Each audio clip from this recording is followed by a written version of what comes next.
요새는요, 방금 이제 우리 기자님 이야기한 것처럼 트렌드가 많이 바뀌었어요. 그래서 우리가 공간을 인테리어를 요새 리모델링을 하게 되면 호텔 같은 느낌이 나는 이유가 그런 어떤 공간의 개념을 많이 가져와서 그래요. 안녕하세요. 뉴빌더 남경엽 대표입니다.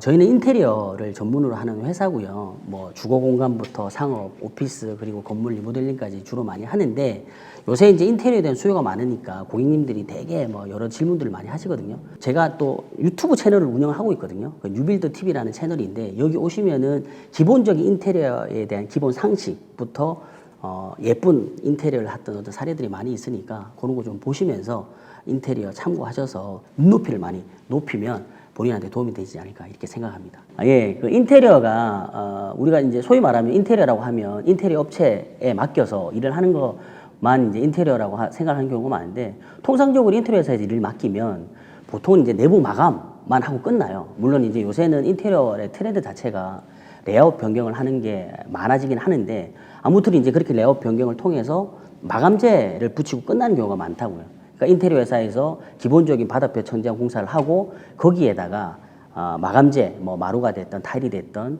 그 다음에 벽지가 됐던 이걸 붙이는데 통상적으로 그렇게 바닥벽 천장 작업하는 걸 골조 작업이라고 하고 그 다음에 타일을 붙이고 도배를 하고 하는 것들을 마감 작업이라고 해요.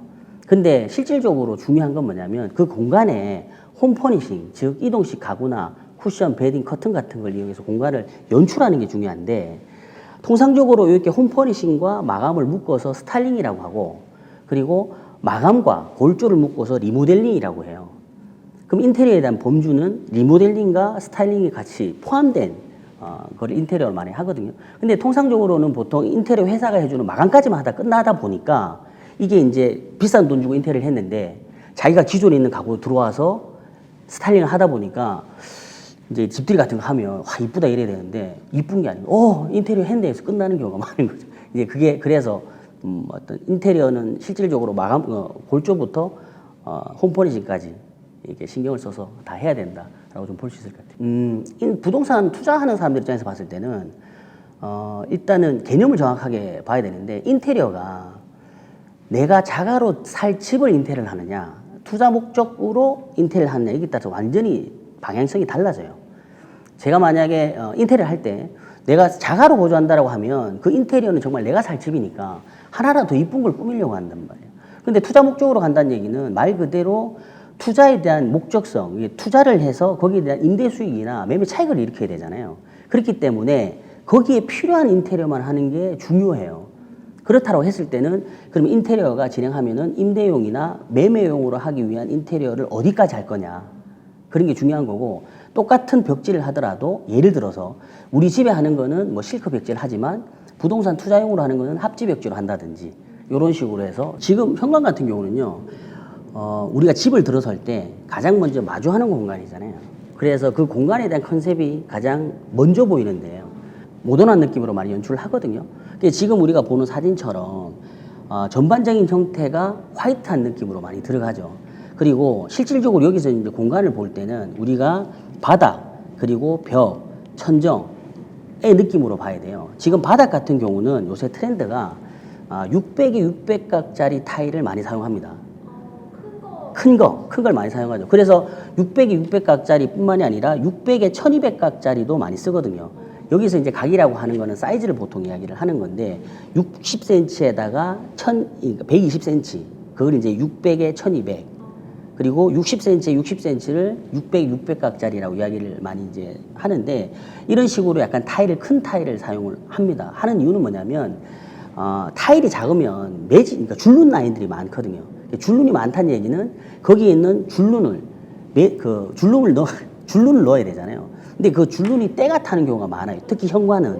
그래서 이게 줄눈에 대한 양을 줄이는 역할도 하면서 공간을 좀 시원하게 보이는 역할도 같이 하거든요. 그래서 이제 보통 600에 600각짜리 타일이나 600에 1200각짜리 타일을 사용하는 거고 그리고 이제 이 타일도 보면 종류가 중요한데 요새는 폴리싱과 포셀린 타일 중에서 폴리싱보다는 포세린 타일을 많이 써요. 이 포세린 타일이라고 하는 거는 약간 매트한 느낌, 광이 없는 거. 무광. 예전에는 이 바닥에 폴리싱 타일을 많이 썼는데 사실은 디자인적으로 봤을 땐 정답은 없어요. 폴리싱 타일을 써도 상관은 없는데 이게 이제 안전적인 부분에서 적인 부분에서 봤을 때 사실 폴리싱 타일 같은 경우는 미끄럽단 말이에요. 이게 우리가 눈을 밟고 왔거나 비가 오는 날에 우산에 물이 떨어지잖아요. 그러면 본인은 상관없는데 만약에 뒤에 가족 구성원 중에 어린 애들이나 노약자가 있을 경우에는 그 물기에 미끄러져서 넘어질 경우들도 있단 말이에요. 낙상사고 일어날 수 있거든요. 그래서 이제 기능적인 부분에서는 그런 부분들도 좀 보완하는 차원. 그리고 또 하나는 트렌드가 요새는 유광보다는 무광으로 많이 바뀌었어요. 또 하나는 이제 우측에 보면 우리가 가구가 있는데 가구 밑에 이렇게 가구가 띄워져 있어요.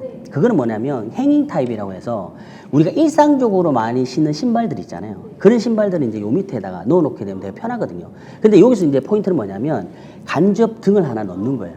여기 이제 T5가 됐던 LED 바가 됐던 이렇게 간접 등을 하나 넣게 되면 훨씬 더 약간 디자인적으로도 이쁘죠.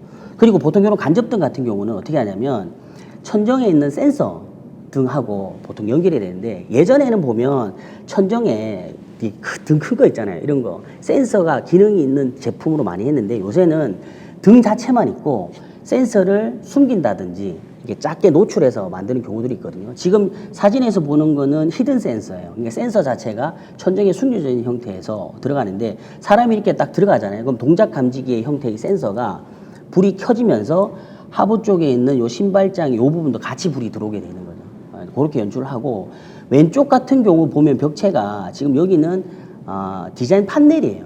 판넬이라고 하는 건 뭐냐면 통상적으로 여기다 벽지를 하는 경우가 많은데 벽지를 하지 않고 필름을 이렇게 MDF 판에다가 필름을 싸서 만들어지는 형태인데 조금 더 고급스럽죠. 그리고 천장 같은 경우도 심플하게 천장에서 다운라이트라든지 아니면은 뭐 돌출 조명이라든지 이런 것들을 가볍게 써서 만들고요. 그 다음에 이제 정면에서 보면 이게 이제 그 중문이 있잖아요. 중문 같은 경우도 중문 종류가 되게 많거든요. 현장에서 쓸 수 있는 중문에 대한 종류가 있는데 그 현장에 맞춰서 사용을 하면 되고 보통 이게 보면 여다지 그리고 그 다음에 삼연동 뭐 슬라이딩 그 다음에 스윙 이런 도화가 있는데 여기에서는 여다지 도화 여다지 도화에서도 비대칭 양계 여다지를 사용했어요. 무슨 얘기냐면 문이 지금 보면 두 짝인데 한 개가 크고 한 개가 작잖아요. 이렇게 중간으로 해서 대칭 형태로 만들 수가 있는데 대칭 형태로 만들게 될 경우에는 문을 들어갈 때 문을 두 개 다 열어야 되는 불편함이 있어요. 그렇기 때문에 문을 만약에 이렇게 한 개를 크게 되면 한 개만 열고 들어갈 수가 있거든요. 그래서 이제 여기는 비대칭으로 양기 여다지를 했고 양기 여다지에 대한 요 문에 대한 유리 있잖아요. 이거를 투명으로 하는 경우도 있고 불투명으로 하는 경우들도 있는데 이거는 그 중문 너머에 어떤 공간에 대한 것을 어떻게 보여줄 거냐에 따라서 투명을 하기도 하고 불투명을 하기도 하고 이렇게 계약을 하죠. TV에 있는 TV 하부 장식장 있죠. 그걸 대부분 없애는 경우가 많아요. 지금 보시는 건 사진처럼 TV 장식장이 아예 없잖아요. 이런 면 자체를 마치 한 면에 액자가 탁 붙어 있는 것 같은 느낌을 요구하시는 분들이 많거든요. 이게 이제 약간 미니멀리즘 관련이 있겠죠. 막 군더더기 막. 일단은 뭐냐면 이게 TV 장착이 들어가잖아요. 그럼 뭐가 막 올라가요. 그러다 보면 지저분해지고 그거 보기 싫은 거예요. 왜냐면 들어오자마자 제일 많이 보는 게 거실인데. 그래서 지금 보는 이미지처럼 하는 경우가 많은데 이제 이렇게 하려면 부분적으로 필요한 몇 가지 인테리어 요소가 있어요. 그게 뭐냐면 자 우리가 일반적으로 TV를 설치를 하려고 하면 TV가 보통 보면 콘센트도 있어야 되고 그리고 UTP라고 해서 인터넷 선도 있어야 되고 그렇잖아요. 근데 그런 것들이 지금 보면 아무것도 없어요. 보통은 요 TV 밑에 있잖아요. 근데 그게 없는 이유가 뭐냐면 TV 뒤쪽으로 그걸 다 넣어버린 거예요. 자 그런데 여기서 또 하나 우리가 TV를 설치할 때 이렇게 지금 사진처럼 이런 형태는 벽걸이거든요. 벽걸이라고 하는 이야기는 뭐냐면 뒤에 브라켓이 붙어요. 브라켓 자체에 두께가 있단 말이에요. 보통은 이제 얇게 30mm 정도 되는 것부터 시작해서 통상적으로 한 100mm 정도까지 이렇게 브라켓이 설치가 되는데 이 브라켓이 벽 속으로 쏙 매입이 돼야 TV만 액자처럼 보인단 말이에요. 그래서 인테리어 공사할 때 어떻게 하냐면 TV가 들어갈 자리에 미리 TV보다 조금 작은 사이즈로 구멍을 파서 표현이 맞는지 모르겠지만 구멍을 파서 뒤로 밀어 놓는단 말이에요. 그리고 나서 그 안에다가 아까 이야기했던 콘센트나 UTP 선이나 아니면은 일반적으로 뭐 필요한 추가적인 그런 단자들을 같이 매입을 하는 거예요. 그렇게 매입을 하고 나서 브라켓 설치하고 TV를 이렇게 딱 밀게 되면 지금 보는 것처럼 액자처럼 설치가 가능하죠. 타일뿐만이 아니고 강마루를 써도 되고 원목 마루를 써도 되고 다른 마감재를 또 쓸 수가 있어요. 근데 만약에 거실에 타일을 한다라고 하면 현관 타일과 맞춰주는 게 조금 더 일체감이 있겠죠. 그래서 통상적으로 거실에 타일을 선택하시는 분들은 현관하고 같이 같은 마감재로서 하는 경우가 많고요. 이것도 사실 트렌드가 좀 바뀌었어요. 예전에는 같은 타일을 쓰더라도, 그러니까 현관도 타일을 쓰고 거실 타일을 쓰더라도 현관하고 거실을 따로 하는 경우들도 많았어요. 왜 그러냐면 거실 같은 경우는 신발 신고 다니는 데잖아요. 야, 거기 쓰던 타일을 실내에도 쓴다고? 그렇게 해서 같이 안 쓰는 경우가 많았거든요. 근데 이제 이것도 마찬가지로 트렌드나 인식이 많이 바뀐 거죠. 마치 우리가 거실에 있는 TV가 밑에 하부 쪽에 TV 장치장이 없는 것처럼 인식이 많이 바뀐 거죠. 그리고 또 하나는 지금 우리가 보시는 이미지 보면 거실에 지금 뭔가 약간 생소한 느낌이 없어요? 뭔가 좀 없는 것 같지 않아요? 이게 뭐냐면 직부 등이 없어요. 거실 등. 그렇죠, 그렇죠. 이게 뭐냐면 일반적으로 우리는요, 거실에 보면 거실 중앙에 등이 있어요. 그게 큰 사각등이 있든지 아니면 조금 직사각형의 형태의 등이 3개가 들어가든지 뭐 2개가 들어가든지 이런 식으로 등이 들어가는데 요새는 요 트렌드도 바뀐 거예요. 어떻게? 호텔식으로. 호텔 같은 경우 보면 천장에 직부등이 없잖아요. 전부 다 간접등, 플로스탠드나 사이드램프들로 해서 빛을 공간을 연출하거든요.